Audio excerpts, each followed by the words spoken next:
승리하는 성가족 여러분, 오늘은 3월 6일입니다. 예, 이번 주 참, 이 업로드하기가 너무 힘드네요. 예. 저희 수요일날 강좌를 업로드하는 게 지금 24시간이 넘어서 간신히 올라가가지고, 지금 수요일 강좌, 목요일 강좌, 금요일 강좌가 또 이렇게 오늘 한꺼번에 올라가게 됐습니다. 이 부분, 다시 한번 양해 부탁드리고요. 예, 왜 요즘에 이렇게 업로드하는 게 힘든지, 저도 참 고민입니다. 같이 또 열심히 기도 부탁드리고요.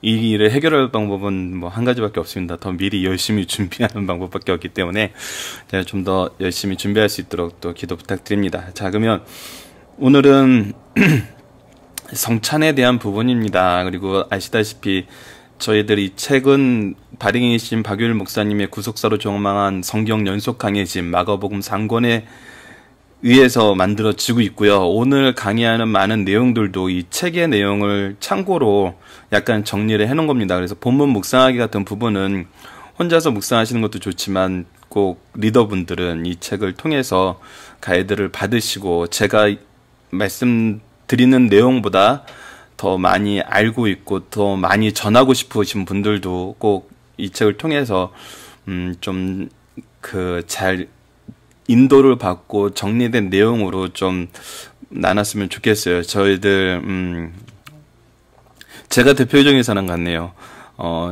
정확하게 정리가 되어 있지 않으니까 강좌 시간이 점점 늘어나요. 저는 마가복음 강좌가 이렇게 길게 될 줄은 몰랐습니다. 오히려 창세기 강좌가 더 너무 길어져서 참 여러분들에게 죄송하고요. 좀 더 이렇게 잘 정리가 돼 있을 줄 알았는데 좀 더 이렇게 축약시킬 수 있을 줄 알았는데 그걸 지금 계속 실패하고 있습니다. 그래서 강좌가 길어지니까 또 업로드도 덩달아 길어지는 것 같아요. 또 사설이 길었습니다. 그러면 오늘 본문으로 들어가 보도록 하겠습니다. 우선 오늘 말씀을 한번 읽어보도록 하죠. 제목은 많은 사람을 위하여 흘린 언약의 피니라. 마가복음 14장 12절로 26절인데 우선 이 말씀에는 가룟 유다에 대한 얘기도 포함되어 있습니다. 그래서 오늘은 가룟 유다에 대한 얘기는 어제 나눴던 말씀으로 이제 대신하기로 하고요. 오늘 말씀을 통해서 우리가 총 생각해 볼 거는 이제 가룟 유다까지는 세 가지, 적게는 두 가지입니다. 보도록 하겠습니다. 12절입니다. 무교절의 첫날 곧 유월절 양 잡는 날에 제자들이 예수께 여짜오되 우리가 어디로 가서 선생님께 유월절 음식을 잡수시게 준비하기를 원하시니까 하매. 자, 그래서 이제 유월절 준비에 대해서 나와요. 예수께서 제자 중에 둘을 보내시며 이르시되 성내로 들어가라. 우선 들어가라. 그래야면 물 한 동이를 지고 가는 사람을 만나리라. 그를 따라가서 어디든지 그가 들어가는 그 집 주인에게 이르되 선생님의 말씀이 내가 내 제자들과 함께 유월절 음식을 먹을 나의 객실이 어디 있느냐 하시더라 하라. 그리하면 자리를 펴고 준비한 큰 다락방을 보이니 거기서 우리를 위하여 준비하라 하시니라. 자, 유월절 준비하는 내용을 보면은 여기서 예수님의 신적 권한을 보여주시는 부분이에요. 먼저 이 일이 어떻게 될지 미리 다 아시고 미리 준비하시고 제자들에게 그 준비된 일을 하게 하시죠. 여기서 우리는 두 가지 측면에서 봤으면 좋겠어요. 이게 우리 본문에서는 크게 다뤄지지 않기 때문에 유월절 이 성찬 부분과 유월절에 대한 내용이 강하니까 이 첫 번째는 예수님의 신성을 보여주고 있죠. 신성을 통해서 이미 모든 것을 준비하신 예수님을 볼 수 있어요. 두 번째는 하나님이 일하시는 방법. 모든 것을 준비하시고 예비하시지만 어떻게 해요? 그 제자들을 통해서 일을 이루세요. 자, 이게 우리가 창세기에서도 이제 살펴봤던 것처럼 반드시 기억을 해야 됩니다. 우리 표 중에 구속사에 능력 있는 일꾼, 이 일꾼들의 특징은 뭐냐면 하나님이 모든 걸 할 수 있어요. 근데 일하시는 방법이 모든 걸 준비하시고 예비하시고 풍성하게 이루시지만 그 이루는 가운데 누구를 통해 일해요? 그 구속사의 중심 일꾼을 통해 이래요. 이거는 뭐 창세기에서 우리 너무 많이 살펴봤어요. 이미 아담에게 그렇게 했어요. 이 온 세상을 다스리시는 건 하나님이세요. 하지만 아담에게 뭐라 그래요? 생육하고 번성하여 이 온 땅을 다스리라 그래요. 그러니까 하나님이 우리 준비하시고 준비한 일을 아담을 통해서 하게 하세요. 그래서 아담이 이 일을 하면서 겪는 건 뭐예요? 이건 내가 하는 것이 아니라 하나님이 하시는 거구나. 하나님이 이렇게 하시는 거구나. 하나님을 인정하게 되는 거거든요. 노아의 방주도 보세요. 하나님이 모든 것을 다 준비하시고 노아에게 그 일을 하라 그러세요. 그래서 노아의 그 신앙은 뭐였어요? 계시 의존 신앙이 될 수밖에 없었어요. 하나님이 하라 하실 때 하고 그만하라 할 때 그만하는 것이, 이것이 하나님의 일을 바로 이루는 방법인 걸 아는 거죠. 왜냐하면 하나님이 모든 것을 준비하시고 예비하시고 방법을 명령하셨기 때문에. 이번에 유월절 준비도 마찬가지예요. 이미 모든 것을 준비하셨어요. 하나님의 능력으로. 하지만 이 일을 하게 하는 거는 제자들이 하게 해요. 그래서 어떻게 해요? 들어가라고 만나고 하시고 따라가라 하시고 그 집주인에게 말씀하라 그래요. 그러면 그대로 됐어요. 제자들이 나아가 성내에 들어가서 예수께서 하시던 말씀대로 만나 유월절 음식을 준비하니라. 자, 이 관계, 하나님의 신성과 이 일에 쓰임받는 구속의 인물의 우리의 관계, 이 관계는 이 성경이 쓰여지고 정경화되는 데서도 고스란히 드러나요. 그래서 이 관계를 우리가 반드시 알아야 돼요. 구속사의 능력 있는 일꾼이라는 것은 바로 이 하나님의 통치 원리, 이것이 하나님의 통치 원리거든요. 이미 모든 걸 준비하시고 명령하시고 예비하시고 이루게 하셨지만 그 일은 누구를 통해 하게 하세요? 그의 종들을 통해서 하게 하세요. 이것이 구속사라는 거죠. 자, 이제 두 번째 패러그래프로 가도록 하겠습니다. 저물매 그 12를 데리고 가서 다 앉아 먹을 때 예수께서 이르시되 내가 진실로 너희에게 이르노니 너희 중 한 사람 곧 나와 함께 먹는 자가 나를 팔리라. 이제 가룟 유다에 대한 예언이에요. 근데 이것은 이때 가룟 유다가 있었어요. 그럼 무슨 의미예요? 다시 한번 경고를 주시는 거예요. 경고. 무엇을 위해? 회개하게 하기 위해서. 하지만 어떻게 되죠? 그렇게 하지 않아요. 그리고 목사님이 자주 설명하시는 것이지만 그때 그들이 근심하여 하나씩 나는 아니죠 하고 말하기 시작하니라. 이 얘기는 뭐라고요? 가룟 유다가 누가 봐도 예수님이 이렇게 얘기하는 걸 보니까 유다가 또 뭔가 큰 잘못을 저지르겠구나 이렇게 예측되는 사람이 아니었다는 거예요. 서로 자기가 그렇지 않은가요? 나인가요? 할 정도로 가룟 유다는 이런 유의 사람이 아니었어요. 전혀 그것이 나타나지 않았어요. 이 부분에 대해서 우리가 보면서 항상 겸손해야 된다는 거죠. 가룟 유다가 이렇게 쓰임 받았으면은 누가 이렇게 쓰임 받을지 아무도 모른다는 거예요. 더욱 겸손해야 된다는 거예요. 말씀 안에서. 누구의 기준으로? 하나님의 기준으로. 예수님의 기준으로. 자, 인자는 자기에 대하여 기록된 대로 가거니와. 자, 이 부분입니다. 하나님의 말씀대로 된다는 거예요.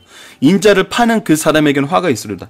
하나님의 뜻대로 되는 것이지만 그가 죄의 앞잡이가 되는 것, 죄에 물든 거에 대해서는 하나님의 공의로 분명히 화가 있어요.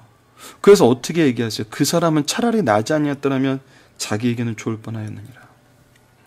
축복의 자리, 능력의 자리, 특권, 그 하나님의 특수한 그 구속의 원리에 쓰이는 사도로 정말 세우심을 받았는데 오히려 그 세우심을 받은 것이 무엇이 됐어요?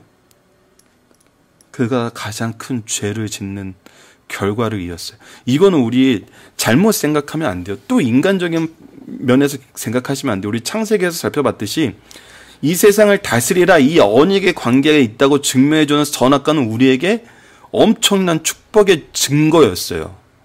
온 세계가 아는 거예요.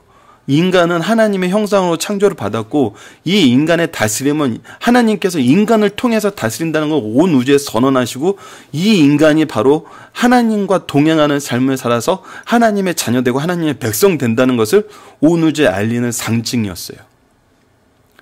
그 내용이었어요. 그리고 우리 아내는 어떤 사람이었죠? 너무나 사랑스럽고 너무나 내 온몸을 바쳐서 감사할 수 있을 만큼 내 최고의 축복이었어요. 우리 일도 마찬가지였어요. 이 세상을 다스리는 수단이었어요. 이 자연은 하나님의 영광을 보고 하나님의 영광을 또 우리가 드러내는 그 공간이었어요. 근데 죄가 들어가니까 어떻게 해요? 하나님이 선악과 만들어서 우리가 이렇게 된 거예요. 하나님이 이 여자 만들어서 이렇게 된 거예요. 하나님이 이 자연에 이 빌어먹을 것들을 나에게 맡겨서 우리가 죄를 짓게 된 거예요. 그래서 축복이 뭐가 됐어요? 죄의 이유가 됐어요. 이거는 인간적인 기준이에요. 내 기준으로 이제 바꿔서 생각하는 거예요. 왜? 그 기조에는 뭐예요? 나의 죄를 인정하지 않으려는 거예요. 회개가 없는 모습인 거예요. 그러니까 가룟 유다가 이렇게 됐다는 것은 하나님이 가룟 유다를 이렇게 쓰시려고 하는 게 아니에요. 그가 잘못된 도구로 쓰임을 받게 된 거예요. 그래서 예수님은 다시 한번 그에게 강하게 메시지를 던져주고 있어요. 그렇게 되지 말라고. 그런데 가룟 유다는 이 길에서 벗어나지 못하죠. 자, 이제 22절에서 26절이 오늘 가장 중요한 핵심인 성찬에 관한 부분입니다. 그들이 먹을 때 예수께서 떡을 가지사 축사하시고 떼어 제자들에게 주며 이르시되 이거는 내 몸이니라 하시고 또 잔을 가지사 감사기도 하고 그들에게 주시니 다 이를 마시매 이르시되 이것은 많은 사람을 위하여 흘리는 피 나의 언약의 피니라. 진실로 너에게 이르노니 내가 포도나무에서 난 것을 하나님 나라에서 새 것으로 마시는 날까지 다시 마시지 아니하리라 하시니 그들이 찬미하고 감난산으로 가니라. 예수님의 마지막을 얘기하시잖아요. 그리고 그들은 찬미하며 감난산으로 가요. 하나님을 찬양하며 하나님의 영광을 찬양하며. 자, 그러면 오늘 본문을 들어가도록 하겠습니다. 6월절의 의미와 성찬의 의미를 묵상해 봅시다. 좀 광활한 것 같지만 책에 있는 내용을 간략하게 좀 정리해서 적어놨습니다. 우선 6월절에 대한 말씀은 출애굽기 12장 5절로 10절에 있죠. 자, 보도록 할까요? 너희 어린 양은 흠없고 1년 된 수컷으로 하되, 자, 흠없고 1년 된 수컷으로 하되 양이나 염소 중에서 취하고, 대상은 양이나 염소예요. 이달 열 나흘 날까지 간직하였다가 해가 질 때에 이스라엘 회중이 그 양을 잡고 그 피를 양을 먹을 집 좌우 문설주와 임방에 바르고 그 밤에 그 고기를 불에 구워 무교봉과 쓴 나물과 아울러 먹되 날 것으로나 물에 삶아 먹지 말고 머리와 다리와 내장은 다 불에 구워 먹고 아침까지 남겨두지 말지며 아침까지 남은 것은 곧 불사르라. 자, 이것이 이제 마지막 출애굽 때 마지막 심판 때 우리에게 명령하신 내용이었잖아요. 그리고 나서 6월절 그 식사에 대한 제도가 생기는데 어떻게 하냐면 첫 번째는 가정에 감사기도를 하면서 첫 잔으로 묽은 포도주를 잠깐 먹어요. 그리고 쓴 나물 먹는데 이것은 예굽의 고됨을 상징하는 거예요. 그리고 나서 아들의 이런 질문에 우리가 왜 이러는 것을 행해야 되는 겁니까? 했을 때 이 내용을 설명해 주는 거예요. 하나님께서 우리에게 구원의 은혜를, 6월절은 패스오버잖아요. 지나갔다는 뜻이에요. 하나님의 심판이 지나갔다는 것이군. 그 우리에게 구원이 임했다는 거예요. 그래서 이거에 대해서 대답을 하거나 성경 말씀을 읽어줘요. 그리고 나서 여호와를 찬송하는 찬송시를 해요. 그리고 손을 씻고 두 번째 잔을 마셔요. 다시 포도주를 마시는 거예요. 그리고 난 다음에 무교병을 나눠요. 무교병을 나누는 거죠. 그리고 나서 출애굽기 12장 13절 말씀, 12장과 13장 말씀, 바로 이 출애굽의 역사를 설명을 해줘요. 그리고 식사를 계속하면서 세 번째 잔을 나누고 이제 식사를 해요. 이제 이 양을 다 먹는 거예요. 이제 구운 것들을. 그리고 나서 이제 구원에 대한 찬송시. 이 13장 113편 114편은 영광의 시, 하나님을 향한 영광의 시. 이거는 찬송의 시. 이것은 우리 구원에 대한 찬송의 시. 이렇게 하면서 이제 6월절 규례를 마무리하거든요. 자, 그렇다면 신약에서는 이거에 대해서 어떻게 얘기하냐면 너희가 이 떡을 먹으며 이 잔을 마실 때마다 무엇이요? 주의 죽으심과 그가 오실 때까지 전하는 것이니라. 자, 죽으심과 그가 오실 때까지 전하라는 것은 즉 재림 때까지. 부활과 재림. 죽으심과 부활과 재림을 결국 전부 다 우리가 기념하게 되는 것이죠. 자, 이 부분에 대해서 이제 우리가 제도적인 부분을 보도록 할게요. 우선 제사 제도는 이전부터 있던 제사 제도는 피 흘림의 제사였잖아요. 우리 창세기에서도 4장에서도 예배 때 피 흘리는 예배, 가죽옷으로 상징되는 이 부분에 대해서 우리 지난달에도 좀 길게 설명을 했었지만, 이미 창세기 말씀을 줄 때는 하나님께서 이 유월절 사건 이후에 주신 거예요. 그래서 이 제사 제도가, 피 흘리는 제사 제도가 얼마나 중요한지 알고 있어요. 그 상황에서 이제 창세기의 말씀을 이제 이스라엘 백성들이 받아 이제 묵상하게 되는 거거든요. 그래서 가죽옷과 아벨의 제사를 통해서 하나님이 원하시는 제사가 뭐예요? 하나님과 우리의 관계를 회복시켜 줄 수 있는 그리스도의 피의 상징을 나타내고 있는 거라고요. 그래서 이 출애굽의 내용에서도 문설주의 피를 바르라는 것은 바로 예수 그리스도의 피의 대속이 아니면은 우리가 구원에 이룰 수 있어요? 없어요? 없어요. 예수 그리스도만이 우리를 구원으로 인도하시는 거예요. 죽음에서 생명으로 바꾸는 거예요. 그러면서 우리가 안에서 이 고기와 이 고기를 구워 만든 무교병과 쓴나물을 먹는 거예요. 이것이 이제 준비하는 내용은 동일해요. 포도주와 떡, 무교병으로 만든 떡, 이것이 그대로 있어요. 그런데 이것이 이제 어떻게 돼요? 이 유월절 식사는 우리가 항상 목사님이 강조해서 얘기했다시피 오실 예수님을 가르쳐 주기 위한 거예요. 이 제도를 계속 지키게 하신 이유는 뭐예요? 오실 예수님을 우리들이 받아 누릴 수 있도록, 이것을 예수님을 가르쳐 주는 거였거든요. 근데 이제 예수님이 뭐예요? 십자가를 지세요. 그리고 이제 이걸 이루세요. 그러고 나서 이제 무엇을 하는 거예요? 주의 죽으심과 그가 오실 것을 전하는 거예요. 기념하며 전하는 거예요. 그래서 이 유월절을 오실 메시아를, 성찬은 오신 메시아를, 그리고 다시 오실 메시아를 우리가 전하는 거거든요. 그래서 유월절의 의미와 성찬의 의미는 동일해요. 무엇에서 동일해요? 예수님을 가르쳐준다는 것에서 동일하고 우리의 구원에 대해서 가르쳐준다는 것에서 동일해요. 하지만 차이가 나는 것은 이것은 그림자의 형상으로 예수님을 통해서 이루어지고 예수님을 바라보게 한 것이라면, 이 성찬은 이제 오신 예수님께서 이루신 것으로 이것을 나누게 되는 거예요. 자, 이 유월절의 의미와 성찬의 의미를 좀 더 이제 깊이 나중에 기회가 있으면 이 부분도 저희들 특강으로 한번 준비해서 이 부분, 특히 이 유월절 제도와 성막 제도와 교회의 연결까지 보면은 더 놀라워요. 이 부분은 저희들이 간단하게 좀 정리를 해서라도 지금 포맷의 강좌로라도 한번 소개하는 시간을 갖도록 하겠습니다. 자, 이제 본문의 중심 사상을 보도록 하겠습니다. 목요일 늦은 오후에 일어난 사건들을 살펴봅시다. 전부 목요일 오후에 있는 거예요. 창조주의 지각을 가지고 유월절에 잡수실 방을 마련하시고, 하나님의 능력이에요. 하지만 이 능력을 어떻게 펼치셨어요? 그 제자들을 통해서 이루셨어요. 하나님의 통치와 원리와 방법을 알아야 돼요. 유월절 잔치, 일명 최후의 만찬을 통해 성찬을 제정하셨어요. 그리고 제자들의 발리시킴으로 성김의 도를 보여주셨어요. 이 부분도 참 재밌는데, 간단하게 얘기하면 이 성찬을 제정받고 나서 마가복음에서는 이제 찬양하며 올라간 걸로 돼 있지만, 이 성찬이 끝난 다음에 제자들이 뭘 하냐면요, 누가 높은 자리에 올릴까 싸워요. 예수님이 왕이 될 줄 아는 거예요.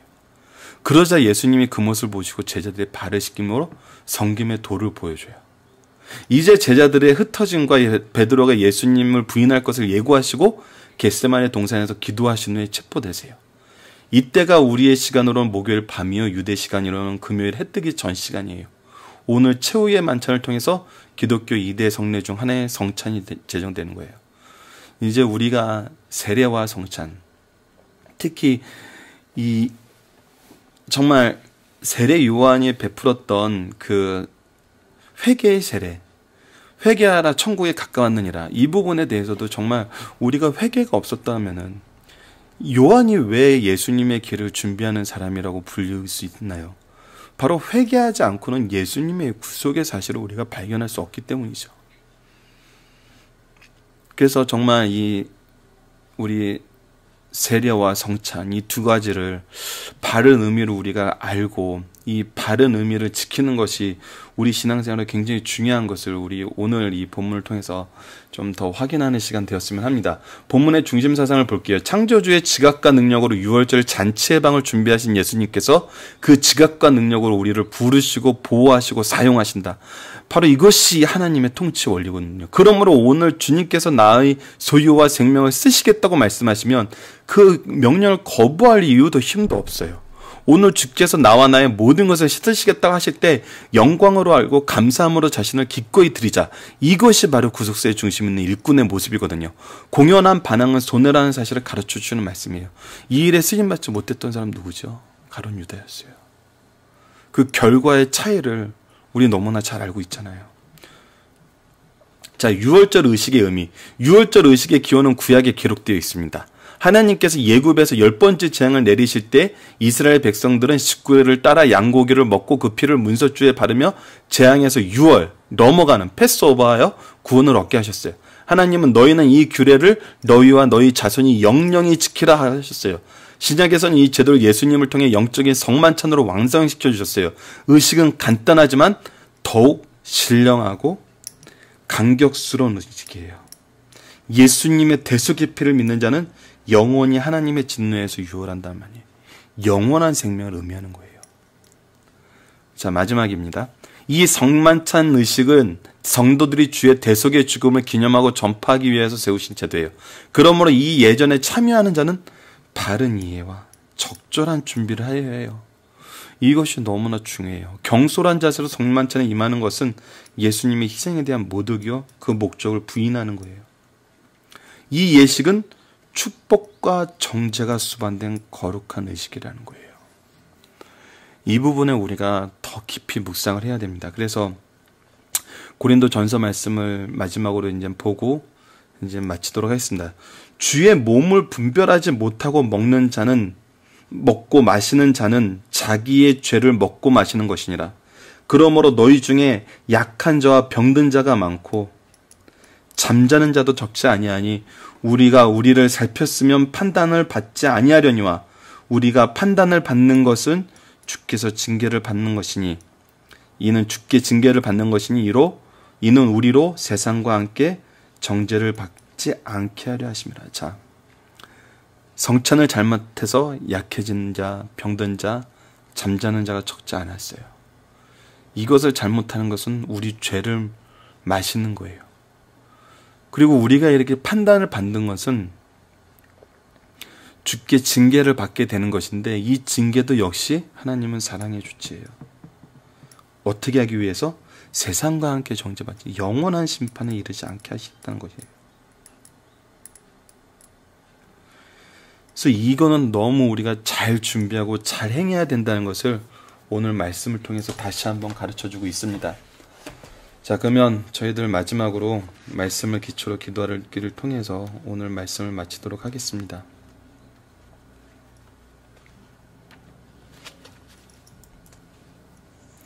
하나님, 창세기에서 선언하신 구속의 언약을 신실하게 이루어 주시고 이제 예수님을 통한 완성하시며 이를 기념하는 성찬을 허락해 주심을 감사합니다.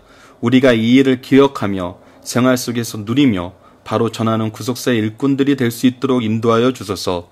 예수님 이름으로 기도드립니다. 아멘.